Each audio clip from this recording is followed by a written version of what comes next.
దేశ రాష్ట్రాల నుంచి సింగిల్ కంట్రిబ్యూషన్ కూడా అవసరం లేకుండా ప్రభుత్వం వస్తే మంత్రి కాదు కదా, చెప్పరాసి నౌకరు కూడా ఇయ్యాడు. రైట్ సార్, ఒక 2 క్విక్ క్వశ్చన్స్ ఉన్నాయి, టైం కూడా అయిపోతుంది, మీ టైం చాలా తీసుకున్నాను నేను. సో మహిళల పైన దాడులకు సంబంధించిన అంశంలో తెలంగాణ ప్రభుత్వం పైన చాలా విమర్శలు చేస్తున్నారు. మహిళలపైన దాడులు అరికట్టడంలో ఫెయిల్ అయింది, గతంలో షీ టీమ్స్ ఉండే ఇంకేదో చేశాము, ఇప్పుడు అది ప్రాపర్గా లేదు అనే విమర్శ వస్తుంది. రీసెంట్గా కేంద్ర మంత్రి బండి సంజయ్ గారి కుమారుడికి సంబంధించిన అంశం ఒకటి ఉంది, దానిలో ప్రభుత్వం ప్రాపర్గా యాక్ట్ చేయలేదు లాంటి ఒక విమర్శలు మీ ప్రభుత్వం ఫేస్ చేస్తుంది. అంటే నేను అనేది మహిళల దాంట్లో నువ్వు పాత కేసులు ఇప్పుడు క్రైమ్ చూడు, మేము నియంత్రించింది చూడు, గతంలో జరిగిన బ్రూటల్ రేప్స్ కానీ టీఆర్ఎస్ లీడర్లే ఇన్వాల్వ్ అయ్యి మహిళల మీద చేసిన దాడులు కానీ అన్నీ లెక్క తీసుకో. ఎస్, నువ్వు అన్నది బండి సంజయ్ గారి వివాదం జరుగుతుంది.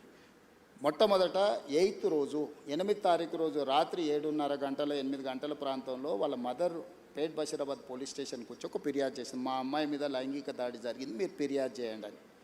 వితిన్ అవర్ మేము ఫోక్సో కేసులు కట్టి తల్లి ఇచ్చిన స్టేట్మెంట్ మీద రికార్డ్ చేసినాం. ఒక కంప్లైంట్ వచ్చినాక 24 గంటల లోపల ఆ అమ్మాయి బాధితురాలి స్టేట్మెంట్ తీసుకోవాలి. ఇక్కడ ఆ అమ్మాయి మైనర్ అనేది ఎవరు ప్రూవ్ చేయాలా? ఇమ్మీడియట్గా అమ్మాయితోనే వెళ్ళి స్టేట్మెంట్ తీసుకొని సెక్షన్స్ ఆల్టర్స్ చేసినాం.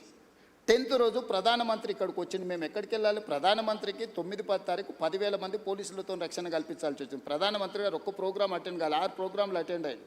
హైటెక్ సిటీ కావచ్చు, సింధు హాస్పిటల్ కావచ్చు, పవన్ కళ్యాణ్ కావచ్చు, చంద్రబాబు నాయుడు గారు కావచ్చు, బేగంపేట కావచ్చు, పరేడ్ గ్రౌండ్లో పబ్లిక్ మీటింగ్. వేలాది మంది కార్యకర్తలు వచ్చినప్పుడు సిస్టమ్ మొత్తము 4 days కంటిన్యూస్గా 10,000 పోలీసు ఈ మొత్తం కమిషనరేట్లలో అందరూ అక్కడనే డిప్లాయ్ చేయాల్సి వచ్చింది. Prime minister security. చిన్న మిస్టేక్ జరిగితే ఏం జరుగుతుందో నీకు తెలియదేముంది.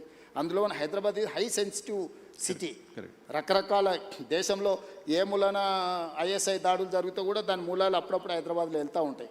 సో ప్రధానమంత్రి పర్యటనను చాలా సీరియస్గా తీసుకొని 10th రోజు 11th పొద్దున్నే ఇమ్మీడియట్గా సెక్షన్స్ ఆర్డర్స్ వేసి ఇమ్మీడియట్గా వాళ్ళ ఇంటికి వెళ్ళి నోటీస్ ఇచ్చినాం. ఇప్పుడు దాంట్లో అమ్మాయి డేట్ ఆఫ్ బర్త్ ఇష్యూస్ మీద 2 రకాల ఆరోపణలు ఉన్నాయి.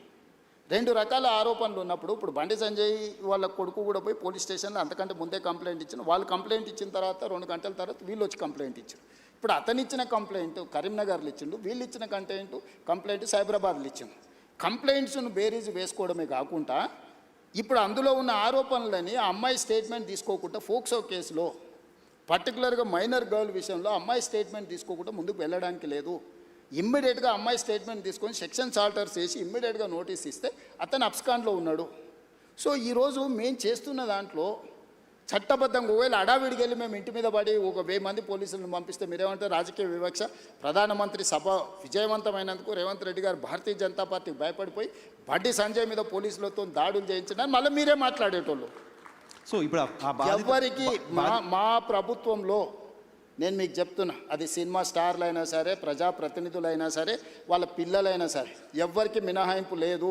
మీరు నన్ను చూసిండ్రు సినిమా తారల విషయంలో ఎట్లా వ్యవహరించినా, ప్రజాప్రతినిధులు డ్రగ్స్లలో దొరికితే ఏ రాష్ట్రంలోనైనా ఏ పార్టీలైనా నేను ఏ విధంగా తీసుకొచ్చినా ఇందులో కూడా ఎలాంటిది లేదు. ఇది మైనర్ గర్ల్ ఇష్యూ. మేము గట్టిగా చెప్పడానికి లేదు, ఎట్లా పడితే అట్లా వ్యవహరించడానికి లేదు. ఆ బాధిత కుటుంబానికి రాష్ట్ర ముఖ్యమంత్రిగా నేను న్యాయం చేస్తానని ఒక హామీ ఈ వేదిక నుంచి ఇవ్వగలుగుతారా సార్? నేను అనేది ఎవరైతే నేరస్తులు ఉందో 100% శిక్షించే బాధ్యత నాది. హోంశాఖనే కాదు, నేను ముఖ్యమంత్రిని, నేను పక్కడ్బందీగా ప్రణాళిక చేస్తున్నా. నేను ఒకవేళ సహాయం చేయాలనుకుంటే ఫోక్సో కేసే పెట్టాను కదా నర్సింగ్. ఫోక్సో కేసు పెట్టి నాకు కంప్లైంట్ వచ్చిన గంటలో ఫోక్సో కేసు పెట్టినా అంటే what is my commitment? POCSO case ఎందుకు పెడతాం? ఏదో అమ్మాయి వచ్చింది, మదర్ వచ్చింది, మదర్ కంప్లైంట్తోని ఫోక్సో కేసులు పెట్టడం, సీరియస్ సెక్షన్స్ పెట్టలేము. బాధితురాలి యొక్క స్టేట్మెంట్ తీసుకున్న తర్వాతనే మనం చెయ్యాలి. ఈ చట్టంలో ఉన్న నిబంధన. సో ఇప్పుడు ఇప్పుడు కొన్నిసార్లు మైనర్ పిల్లలు ప్రేమించుకుంటారు. వాళ్ళ ప్రేమ విషయం తల్లిదండ్రులకు నచ్చకపోతే తల్లిదండ్రులు కొన్నిసార్లు కోపానికి వస్తారు, కొన్నిసార్లు డిఫరెంట్గా వాటి మీద ఒత్తిడి తీసుకొస్తుంటారు. ప్రభుత్వం అనేది అసర్టైన్ చేసుకోవాలి కదా. దట్టు ఒక ప్రధానమంత్రి వచ్చే ముందల వచ్చిన 2 ఫిర్యాదులు, అక్కడనేమో హానీ ట్రాప్ అని బండి సంజయ్ కుటుంబం కేసు పెట్టింది, ఇక్కడేమో మైనర్ అమ్మాయి మీద లైంగిక దాడి జరిగిందని వీళ్ళు కేసు పెట్టారు.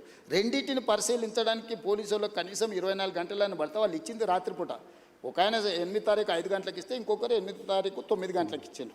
9వ తారీఖు నాడు ఎంబడే మేము రంగంలో దిగి పోలీసులు మొత్తం తీసుకొని మొత్తం స్టేట్మెంట్స్ రికార్డ్ చేసి సెక్షన్స్ ఆల్టర్ చేసిన 9వ తారీఖు. 10వ తారీఖు నాడు ప్రధానమంత్రి మొత్తం నేను పర్యటనలో ఉన్న మొత్తం వ్యవస్థ ఉంది.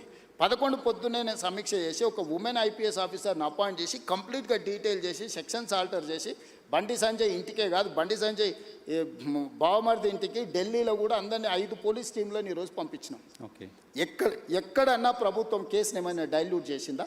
రైట్. ఇప్పుడు కొడుకు నేరం చేస్తే తండ్రిని అరెస్ట్ చేస్తారా? నువ్వు చెప్పు. Definitely no. ఇట్లాంటి కేసులలో ఇప్పుడు కొడుకు ఏదైనా తప్పు చేసిండు Definitely అంటే no. బండి సంజయ్ని అరెస్ట్ చేయాలా? ఏం కోరుకుంటుండ్రు? ఇప్పుడు బండి సంజయ్కి బీఆర్ఎస్ వాళ్ళకు పొసగలేదా, పొసిగిందా, ఎక్కడైనా తేడా వచ్చిందా, ఇవన్నీ నేను చెప్పలేను. కానీ ఆర్ఎస్ ప్రవీణ్ కుమార్ గారు వాలంటీర్ రిటైర్మెంట్ తీసుకున్న ఆఫీసర్, ఆయనే ఇన్వెస్టిగేటింగ్ ఆఫీసర్ అనుకుంటే, ఆయన ఐపీఎస్ కాదు, ఇప్పుడు is no more IPS officer, ఆయన రిటైర్ అయిపోయింది. ఓ గడీలకు వ్యతిరేకంగా కొట్లాడుతున్నాడు, ఇప్పుడు ఆ గడీల దగ్గరనే గులాంగిరి చేస్తున్నాడు. పోలీసులు బెదిరిస్తున్నారు బాధిత కుటుంబాన్ని అని ఎవరికి అవసరం ఉందా? పోలీసు బెదిరిస్తే కేసు ఎందుకు కడతాము? ఇప్పుడు ఇది మినిమం లాజిక్. కంప్లైంట్ వచ్చినప్పుడే పోక్సో కేసు కట్టిన ప్రభుత్వం బెదిరించినట్ట, లేకపోతే బాధితురాలు పక్షాన నిలబడ్డట? ఇమ్మీడియట్గా అమ్మాయి స్టేట్మెంట్ను తీసుకొని ఆ స్టేట్మెంట్ ప్రకారం సెక్షన్స్ ఆల్టర్ చేస్తే మేము బాధితురాలు పక్షాన్ని ఉన్నట్ట, లేకపోతే అవతల పక్షాన్ని ఉన్నట్ట? ఇప్పుడు వీళ్ళ ప్రాబ్లము కేటీఆర్ గారికి, ప్రవీణ్ కుమార్ గారికి, బండి సంజయ్కి పంచాయతీ ఉండొచ్చు. ఆ పంచాయతీ రాజకీయాలలో వాళ్ళు ఏమైనా తెలుసుకొని ఎవరైనా తిట్టుకొని ఎవరైనా కొట్టుకొని, ఇప్పుడు ఆయన ఎవరో వాళ్ళ ఎమ్మెల్యే తిట్టిండు, వాళ్ళు వచ్చి వీళ్ళని తన్నిండ్రు. ఆయన ఏమంటుండు, వాడు తిడితే నేను దాంతో నాకు తెలిసిన చదువు ఇదే అని ఆయన అంటుండు. నేనేమంటున్నా, ఎవరు ఫిర్యాదు చేసినా కూడా దానికి క్షుణ్ణంగా పరిశీలించి కేసులు కచ్చి చట్ట ప్రకారం శిక్షిస్తా అంటున్నా. ఇన్ని రోజులు బీఆర్ఎస్ వాళ్ళు ఏమన్నారు, మన బీజేపీ వాళ్ళు ఏమన్నారు, రేవంత్ రెడ్డి కేటీఆర్ను కేసీఆర్ను జైల్లో పెడతలేడు, వీళ్ళిద్దరు కుమ్ముక్కైనరు అన్నారు. ఇప్పుడు బీఆర్ఎస్ వాళ్ళు ఏమంటున్నారు, రేవంత్ రెడ్డి బీజేపీ వాళ్ళు కుమ్ముక్కైనరు, బండి సంజయ్ని జైల్లో పెడతలేడు. ఇప్పుడు కేటీఆర్కి సంబంధించిన కేసులు ఉంటే పద్ధతి ప్రకారం విచారణ ఛార్జ్షీట్లు ఫ్లైన్ చేసినాం, ఏసీబీ ఇప్పుడు నోటీస్ ఇచ్చింది కదా. నేను ఎవరి పట్ల, బీఆర్ఎస్ అయినా, బీజేపీ అయినా, ఎంఐఎం అయినా, ఇంకో రాజకీయ పార్టీ ఏదైనా, నా పార్టీలో ఉన్న వాళ్ళనైనా చట్ట ప్రకారం విచారణ చేసి, ఇది పిల్లల భవిష్యత్తుకు సంబంధించింది. వైఎన్ఆర్ నేను క్లియర్గా చెప్తాను, ఇది పిల్లలకు భవిష్యత్తుకు సంబంధించింది. ఏ చిన్న మిస్టేక్ విచారణలో ప్రభుత్వం చేసినా ఆ పిల్లల జీవితాలు పూర్తిగా దెబ్బతింటాయి. అది అమ్మాయి కావచ్చు, అబ్బాయి కావచ్చు. ఇప్పుడు ఆ అమ్మాయికి సంబంధించి 2 డేట్ ఆఫ్ బర్త్లు, 2 సర్టిఫికెట్లు ఉన్నాయని వాళ్ళకు ఫిర్యాదు చేశారు. నేను అసర్టైన్ చేసుకోవాలి కదా, ఇప్పుడు ఆ స్కూల్కి వెళ్ళాలన్నా, 10th క్లాస్ సర్టిఫికేట్ తీసుకోవాలన్నా, ఆ అమ్మాయి ఏ హాస్పిటల్లో జన్మించిందో హాస్పిటల్ నుంచి బర్త్ సర్టిఫికేట్ తీసుకోవాలన్నా, ఆ అమ్మాయికి సంబంధించిన ఆధార్ కార్డు తీసుకోవాలన్నా, ఈ 3 రకాల సర్టిఫికెట్లు సేకరించాలంటే పోలీసులకు కనీసం 24 గంటలు పట్టదా? ఆ అమ్మాయి చదువుకున్న స్కూల్ ఎక్కడుందో ఫస్ట్ మేము కనుక్కోవాలన్నా, ఆ అమ్మాయి ఆధార్ కార్డు ఎక్కడుందో తీసుకోవాలన్నా, ఆ అమ్మాయి ఏ హాస్పిటల్లో జన్మించిందో వివరాలు సేకరించాలన్నా, ఇవన్నీ తీసుకోకుండా నేను ఎట్లా ఒకవేళ కేసు కట్టిన అనుకో, రేపు ఒకవేళ ఇప్పుడు వాళ్ళు చెప్తున్నాడు వాళ్ళ దగ్గర ఏదైనా ఆధారం ఉందనుకో, అమ్మాయి మేజర్ అని, నువ్వేమంటావు? బండి సంజయ్ మీద పడక వాళ్ళ పిల్లగాని మీద రేవంత్ రెడ్డి రాజకీయంగా ఎదుర్కోలేక పిల్లగాన్ని అడ్డం పెట్టుకొని రాజకీయాలు చేస్తుండు. ఇప్పుడు ఒక రోజు లేట్ కావచ్చు ఆధారాలు సేకరించడం, శిక్ష నుంచి ఎవరు తప్పించుకోలేరు. ఆలస్యం కూడా వివరాలు సేకరించడానికి ఇది ఆలస్యం అని కూడా నేను అనట్లేదు. మేము ఇమ్మీడియట్గా నోటీస్ ఇచ్చినాం, ఇంటికి గోడ కతికిచ్చినాం, పోలీస్ టీంలను పంపించినాం, ఢిల్లీకి పంపించినాం, మేము అన్ని రకాల ప్రయత్నాలు చేస్తాం. మేము హార్ష్గా బిహేవ్ చేయలేము. నేను హార్ష్గా కేసీఆర్, నన్ను జైల్లో పెట్టిన కేసీఆర్ కుటుంబం పట్ల ఎప్పుడైనా హార్ష్గా వ్యవహరించిన? 28 నెలలు అయింది. నువ్వు ఎట్లా ఎక్స్పెక్ట్ చేస్తున్నావు? కేటీఆర్కు బండి సంజయ్ మీద కోపం ఉండొచ్చు, అదే పార్టీలో వాళ్ళకి ఎవరైనా మిత్రులు ఉండొచ్చు, బీజేపీలో. కవిత గారే ఏం చెప్పిండ్రు, బీజేపీలో విలీనం చేయడానికి హరీష్ కేటీఆర్ నా దగ్గర జైలు ప్రతిపాదన తెస్తే నేను తిట్టేలా కొట్టి నేను చెప్పిందా? అట్లా కాదు. అంటే విలీనం చేయాలన్నప్పుడు మరి బండి సంజయ్ ఏమైనా వ్యతిరేకించిండా వీళ్ళను? మీ పగ ఏంది బండి సంజయ్ మీద? మీరు ఏమన్నా కొట్లాడుకోండా. నేను ప్రభుత్వాన్ని నడుపుతున్నా, నేను సత్రం నడుపుతలేను. నేను ప్రభుత్వం నడిపేటప్పుడు బాధ్యతాయుతంగా వ్యవహరిస్తాను. నేను బండి సంజయ్కు మినహాయింపు లేదు, ఎవ్వరికి మినహాయింపు లేదు. ఇది పిల్లలకు సంబంధించిన విషయము. దీన్ని జాగ్రత్తగా వ్యవహరిస్తున్నాం, మేము ఆచితూచి వ్యవహరిస్తున్నాము. ఏ ముద్దాయి కూడా తప్పించుకోడు. నేను బాధిత కుటుంబానికి అష్యూర్ చేస్తున్నా, 100% ఈ ప్రభుత్వం బాధితులకు అండగా నిలబడుతుంది. తప్పు చేసిన వాళ్ళను తప్పకుండా శిక్షిస్తుంది. ఇందులో మీకు ఒక విషయము, డిసెంబర్ 31, 2025 కంటే ముందు జరిగిన సంఘటనలే ఫిర్యాదులు ఉన్నాయి. జనవరి 1, 2026 నుంచి ఇక్కడి వరకు ఫిర్యాదుల సంఘటనలు లేవు. ఓకే. 4-5 నెలల క్రితం జరిగిన సంఘటనల మీద ఫిర్యాదు వచ్చినప్పుడు 4-5 నెలల కింద ఎక్కడెక్కడ సంఘటనలు జరిగిన వివరాలు సేకరించడం కొంత సమయం పట్టదా? చేయాల్సిందే చేసే ఇప్పుడు నిన్న జరిగిందో మొన్న జరిగిందో, నిన్న మేము ఎక్కడో వెళ్తే మా మీద ఇట్లా దాడి జరిగిందంటే ఆ విచారణ వేరు. డిసెంబర్ 31st నైట్ ఇక్కడ సంఘటన జరిగింది, October so and so date నాడు ఇక్కడ సంఘటన జరిగింది, ఆగస్టులో సో అండ్ సో డేట్ నాడు ఈ సంఘటన ఇట్లా కొన్ని వాళ్ళు కోట్ చేస్తున్నారు. 4 నెలల వెనక్కి వెళ్ళి జరిగిన సంఘటనలని సేకరించాలంటే మేము టెక్నాలజీని వాడాలి. టెలిఫోన్ టవర్స్, అమ్మాయి అబ్బాయి టవర్స్ ఒక దగ్గర ఉన్నాయా లేవా సిగ్నల్స్, లేకపోతే ఎక్కడైతే వెళ్ళిందో అక్కడ ఏమైనా సీసీ కెమెరాలు ఉన్నాయా, అక్కడ ఏమైనా ఫుటేజ్ ఉందా? సార్ మీ పోలీస్ విచారణ అంతా ఓకే. అరే మరి అంటే మీరు సింపుల్గా definitely ఎందుకు అర్జెంటుగా తీసుకొచ్చేసి కోదండం ఎక్కించి కొడతలేరు, సంజయ్ కొడుకుని ఊరేస్తలేరు?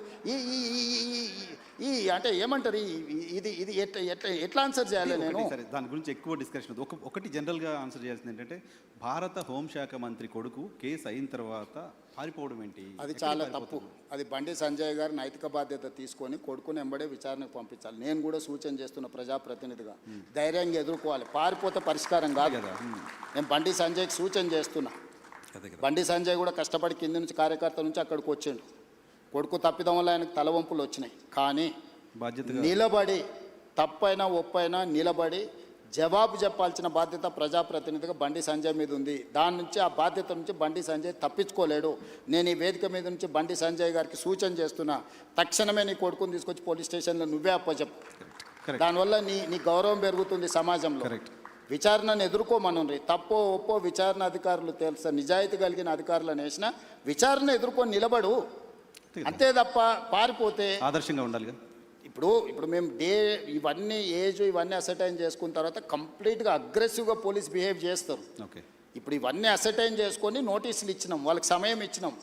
ఆ నోటీస్ సమయం లోపల వాళ్ళు స్పందిస్తారని ఆశ, స్పందించకపోతే పోలీస్ రకంగా వ్యవహరిస్తుంది. దీంట్లో 2 రోజులు వాయిదా వేసుకోవడం వల్ల వాళ్ళకు వచ్చే లాభం ఏం లేదు. నిలబడి విచారణను ఎదుర్కొంటే వాళ్ళ గౌరవమైన